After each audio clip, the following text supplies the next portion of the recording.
The area between the bridges, from Älvsborgsbron in the west to Göta älvbron in the east, is called Norra Älvstranden. In the Viking era, the Göta River represented the border between Denmark and Norway. For the Swedish kings in Western Jotunland, it was vital to have access to the North Sea. In the 13th century, Birger Jarl negotiated with the Danes and the Norwegians and managed to get through to the coast.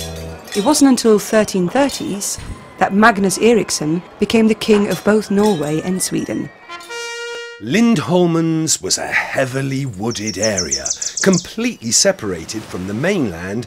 There are records of a castle there from 1333, situated on top of the cliffs called Slottsberget. Queen Blanche, daughter of Ingeborg, got the castle as a wedding gift.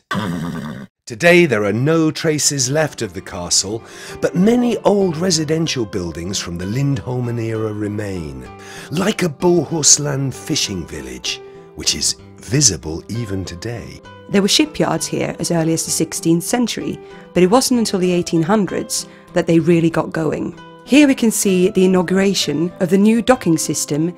Lindholmen's shipyards have a rolling history of booms and busts. There were over 1,000 shipyard workers during the last part of the 1800s. The shipyard has built over 1,000 ships and survived 2 world wars.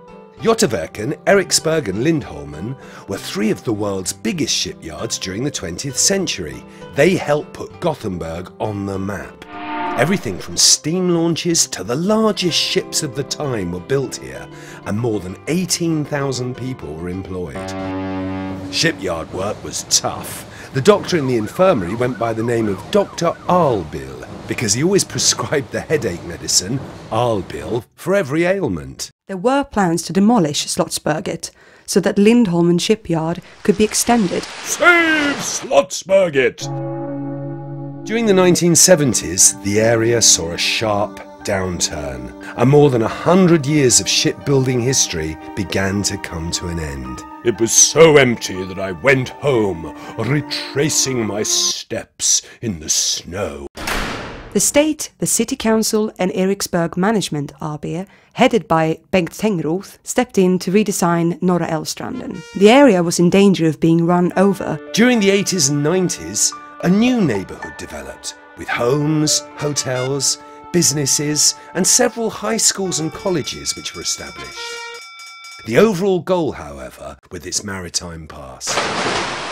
In the year 2000, an international research and development centre was founded by Chalmers University, the city of Gothenburg and the business community with focus on IT, transport and media, in a spectacular building called Kuggen.